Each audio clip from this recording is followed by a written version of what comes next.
दोस्तों, आज की कहानी है सहेली के जरिए पिता के सामने बेटी की खुली पोल। कहानी पसंद आए तो वीडियो को लाइक और सब्सक्राइब जरूर कीजिएगा। आज वैभव ने मालती को खूब शॉपिंग करवाई थी। मालती काफ़ी खुश लग रही थी। उसे खुश देखकर वैभव भी अच्छा महसूस कर रहा था। वैसे वह बड़ा फ्लर्ट था, पर मालती के लिए वह बिल्कुल बदल गया था। मालती से पहले भी उसकी कई गर्ल फ्रेंड्स रह चुकी थी, पर जैसी फीलिंग उसके मन में मालती के प्रति थी वैसे पहले किसी के लिए नहीं रही। चलो तुम्हें घर ड्रॉप करा दूं, वैभव ने कहते ही मालती के लिए कार का दरवाज़ा खोल दिया। नहीं वैभव, मुझे निमिषा दीदी का कुछ काम करना है, इसलिए आप चले जाइए, मैं घर चली जाऊंगी। प्यार से मुस्कुराते हुए मालती निकल गई। फिर उसने फ़ोन करके कोको स्टूडियो में पता किया कि कोको सर आए हैं कि नहीं। उसे आज हर हाल में फ़ोटोशूट करवाना था। कैब बुक करके वह कोको स्टूडियो पहुंच गई। तभी उसे याद आया आज तो ईसा मॉम की क्लास है। उनकी क्लास मिस करना बड़ी बात थी। वे क्लास बंक करने वाले स्टूडेंट्स को प्रैक्टिकल में बहुत कम नंबर देती थी। तुरंत कीर्ति को फ़ोन कर रोनी आवाज़ में दुखड़ा रोया, प्लीज़ मेरी हाजिरी लगवा देना। चाची और निमिषा दीदी ने सुबह से जीना हराम कर रखा है। ओह, तुम परेशान मत हो। कीर्ति उसे दुखी नहीं देख सकती थी। वह समझती थी कि चाचा चाची मालती को बहुत तंग करते हैं। तभी कोको सर भी आ गए। मॉडलिंग की दुनिया में काफ़ी नाम कमाया था उन्होंने। हाँ, थोड़े सनकी जरूर थे, पर मौलिक कल्पनाशील लोग ज़्यादातर ऐसे होते ही हैं। कोको सर ने मालती को ध्यान से देखा और उस पर बरस पड़े। तुम्हें वज़न कम करने की ज़रूरत है। मैंने पहले भी तुम्हें बताया था, आज तुम्हारा फ़ोटोशूट नहीं हो सकेगा। बुरा हो इस वैभव का और कॉलेज के अन्य दोस्तों का, जब तब जबरदस्ती कुछ न कुछ खिलाते रहते हैं। मालती आग बबूला होकर स्टूडियो से बड़बड़ाती हुई निकली। घर पहुंची तो चाची ने चुपचाप खाना परोस दिया। चाची उससे ज़्यादा बातचीत नहीं करती थी, पर उसका ख्याल अवश्य रखती थी। उसने खाने की प्लेट की तरफ देखा तक नहीं, क्योंकि अब उस पर डाइटिंग का भूत सवार हो चुका था। रात का खाना भी उसने नहीं खाया तो चाचा चाची को चिंता हुई।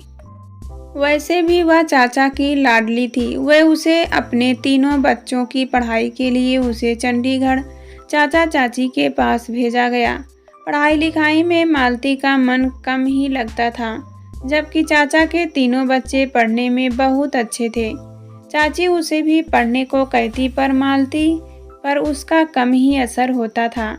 इंटर में गिरते पड़ते पास हुई तो चाचा उसके अंक देखकर चकराए। किस कॉलेज में दाखिला मिलेगा, इसका हल भी मालती ने सोच लिया था। वह चाचा को आते देखकर किसी न किसी काम में जुट जाती।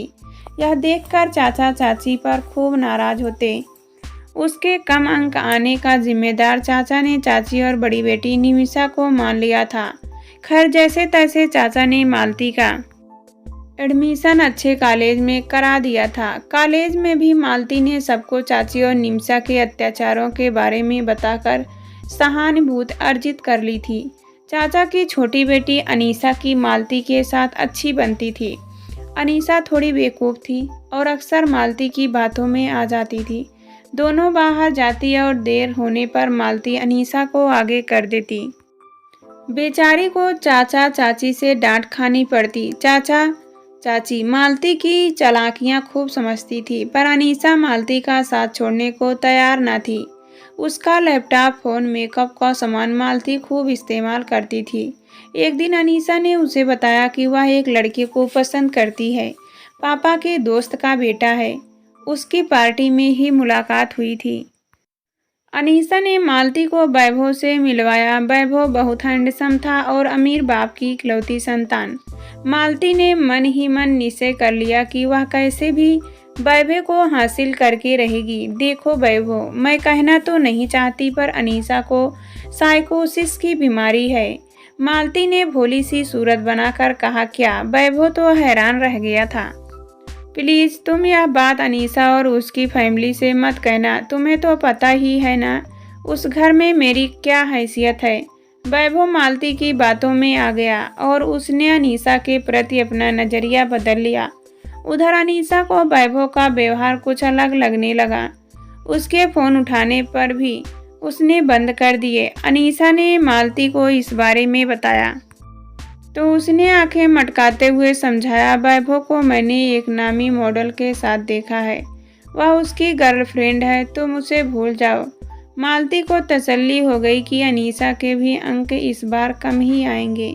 अच्छा हो दोनों ही डांट खाए। एक दिन चाचा ने बेटे मनीष ने उसे कॉलेज टाइम में वैभव के साथ घूमते देख लिया। घर आकर चाचा चाची के सामने मालती की पोल खुली।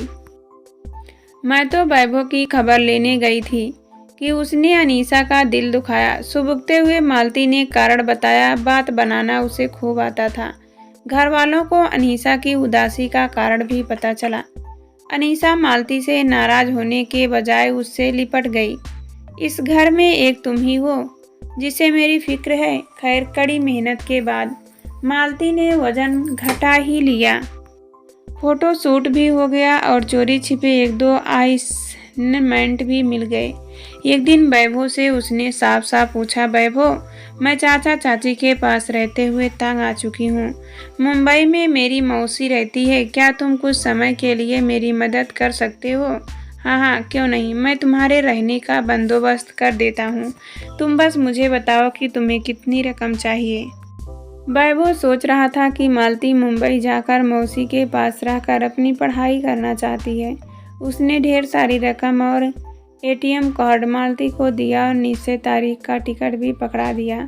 चाचा चाची से कॉलेज ट्रिप का बहाना बनाकर मुंबई जाने का रास्ता मालती ने खोज लिया था। वापसी शायद अब कभी ना हो सोचकर मंद मंद मुस्कुराती। मॉडर्न सिंड्रेला मुंबई की उड़ान भर चुकी थी। उसे खुद पर और उससे भी ज़्यादा लोगों की बेवकूफ़ी पर भरोसा था कि वह जो चाहेगी वह पा ही लेगी।